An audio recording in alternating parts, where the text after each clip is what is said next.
আসসালামু আলাইকুম সুপ্রিয় চাকরি প্রার্থী ভাই বোনেরা, আপনাদের জন্য নতুন আরেকটি চাকরির সার্কুলার নিয়ে আসলাম। এটি বেসরকারি এনজিও প্রতিষ্ঠিত এবং এখানে অসংখ্য লোক নেওয়া হবে। এটি বাংলাদেশ ব্যুরো বাংলাদেশ।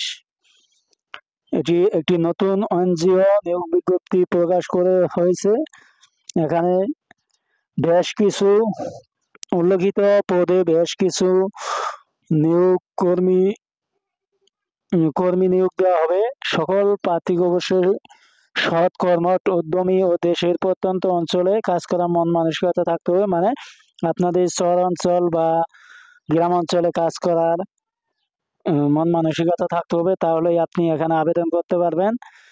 আর মূল ভিডিও শুরু করার আগে আপনাদের কাছে মূল রিকোয়েস্ট, অবশ্যই চ্যানেলটি সাবস্ক্রাইব করবেন এবং যদি ভালো লেগে থাকে অবশ্যই শেয়ার করে দিবেন। আর শেয়ার করে দিতে বলবেন না। শেয়ার করতে কিন্তু ভাই একটি টাকাও লাগে না, জাস্ট আপনাদের একটা 10 থেকে 15 সেকেন্ড সময় লাগে। আর দ্বিতীয় কথা, আপনারা অবশ্যই লাইক কমেন্ট করবেন পরবর্তী ভিডিও পাওয়ার জন্য। আসুন আপনাদের পরিবারটাকে আপনারা এগিয়ে নিয়ে যাবেন চ্যানেলটি সাবস্ক্রাইব করে। এখানে বেসরকারি সংস্থা ব্যুরো বাংলাদেশ এর চলমান ক্ষুদ্র ঋণ কর্মসূচি পরিচালনার জন্য নিম্নলিখিত পদে বেশ কিছু কর্মী নিয়োগ দেওয়া হবে। পদের নাম: সহকারী শাখা ব্যবস্থাপক, গ্রেড 12। শিক্ষাগত যোগ্যতা নিম্ন উল্লেখিত বিষয়ে সম্মান সহ স্নাতক ডিগ্রি, হিসাব বিজ্ঞান, ব্যবস্থাপনা, finance, marketing, finance and banking, অর্থনীতি, গণিত, পরিসংখ্যান। এই 7টি বিষয়ে যদি আপনাদের অভিজ্ঞতা মানে নিয়ে লেখাপড়া করে থাকেন, তাহলে এখানে আপনারা আবেদন করতে পারবেন। তাছাড়া অন্যান্য সাবজেক্ট যারা আছেন, যেমন রাষ্ট্রবিজ্ঞান, এগুলো আবেদন করতে পারবেন না। পরীক্ষার ফলাফল: সকল বিষয় কমপক্ষে বিভাগ অথবা তথ্য মানের ডিগ্রিধারী হতে হবে। তবে একটি তৃতীয় বিভাগ গ্রহণযোগ্য হবে। গ্রেড পদ্ধতিতে 4 মাত্রা স্কেলে কমপক্ষে 2 পয়েন্ট এবং 5 মাত্রা স্কেল, মানে আপনাদের এখানে বোঝাতে চাচ্ছে যে সিজিপিএ যারা 4-এর মধ্যে 2 পাবেন তারা আবেদন করতে পারবেন। আর জিপিএ 5 স্কেলের মধ্যে 4.5 যারা পাবেন, সরি 2.5 যারা পাবেন, তারা এখানে আবেদন করতে পারবেন। 2.50 মানে সিজিপিএ থাকলে এখানে আবেদন করতে পারবেন। বিনা অভিজ্ঞতায় চাকরি, এখানে কোনো অভিজ্ঞতা লাগবে না। আপনাদের শিক্ষানিবাসকাল, বেতন ভাতা স্থায়ীকরণের পর 41,170 টাকা হবে। বয়স সর্বোচ্চ 35 বছর। আর শিক্ষানিবাসকালে আপনাদের 37,000 টাকা হবে বেতন। আবেদনের শর্তাবলী: যোগাযোগের জন্য জীবন বৃত্তান্ত অবশ্যই সচল নম্বর উল্লেখ করতে হবে। লিখিত মৌখিক পরীক্ষার তারিখ, স্থান ও সময় মোবাইলে সংশ্লিষ্ট SMS এর মাধ্যমে জানানো হবে। নিয়োগ পরীক্ষায় অংশগ্রহণের জন্য কোনো টিএ/ডিএ প্রদান করা হবে না। শুধুমাত্র বাছাইকৃত প্রার্থীদের সাথে যোগাযোগ করা হবে। তাই অবশ্যই সবাই আবেদন করার আগে সবকিছু স্পষ্টভাবে লিখবেন এবং সবকিছু যেন বোঝা যায়। এখানে লিখিত মৌখিক পরীক্ষা প্রাথমিকভাবে নির্বাচিত প্রার্থীদের নিয়ম অনুযায়ী সংস্থা ফাউন্ডেশন ট্রেনিং এর আংশিক প্রশিক্ষণ খরচ অপরিহার্যযোগ্য প্রদান করতে হবে, ট্রেনিং করতে হবে। এখানে আপনাদের তারা এটাই বোঝাতে চাচ্ছে যে লিখিত পরীক্ষা যদি আপনি নির্বাচিত হন, এখানে আপনাদের টাকা দিয়ে কিছু টাকা খরচ হবে, সেজন্য তারা টাকা চাইতে পারে। টাকা দিয়ে আপনারা ট্রেনিং দিবেন। সকলভাবে ট্রেনিং সমাপ্তির পর সংস্থা নিয়ম অনুযায়ী নির্ধারিত অঙ্কের জামানত ফেরতযোগ্য। যেটি জামানত দিবেন সেটি তারা আপনাকে ফেরত দিবে।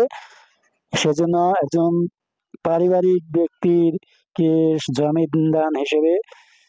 জামিনদার হিসেবে সংস্থার চুক্তিবদ্ধ হতে হবে।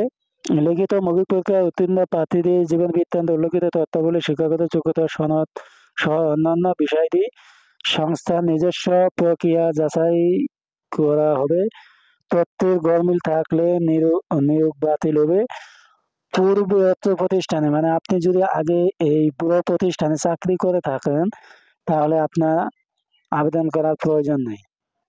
আর যদি না করে অন্যান্য প্রতিষ্ঠানে যদি চাকরি করে থাকেন তাহলে আপনি এখানে আবেদন করতে পারবেন, সমস্যা নাই। বাংলাদেশের সকল জেলা আবেদন করতে পারবে। বেতন ভাতা দেওয়া আছে, আপনারা এগুলো পড়ে নিন। এখানে পরীক্ষা ফলাফলের ভিত্তিতে চাকরি স্থায়ীকরণ করা হবে। পরীক্ষা ফলাফল সন্তোষজনক না হলে চাকরির অবসান হবে। এখানে শিক্ষানিবাস কালে আপনাদের 3 মাস, এখানে তারা একটি কথা ভালো করে বুঝে নিন, অস্থায়ী নিয়োগের তারিখ হতে 3 মাস শিক্ষানিবাস কালে হিসেবে বিবেচিত হবে। 3 মাসের মধ্যে যদি কাজ শেখার ঘাটতি থাকে তাহলে আবারও 3 মাস দিবে। তারপরে আপনি এখানে কাজ কনফার্ম শিখতে পারবেন ইনশাল্লাহ।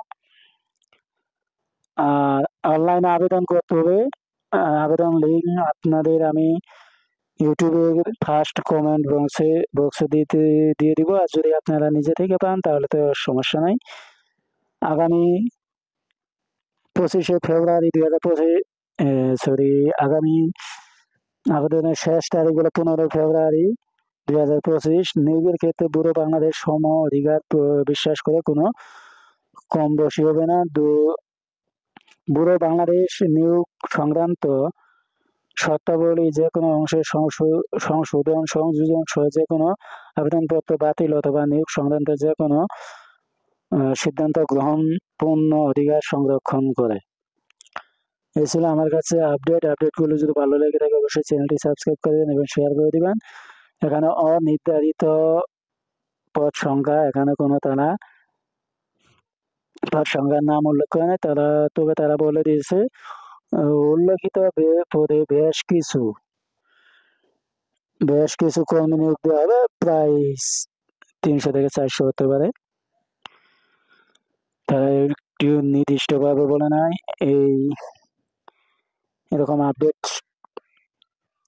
সার্কুলার পেতে অবশ্যই চ্যানেলটি সাবস্ক্রাইব করবেন। আর যদি কোনো মতামত থাকে অবশ্যই কমেন্ট করবেন, রিপ্লাই দেওয়ার চেষ্টা করব। আর যদি আপনাদের লিঙ্ক না দেয় অবশ্যই কমেন্টে জানাবেন, লিঙ্ক দিব। ধন্যবাদ।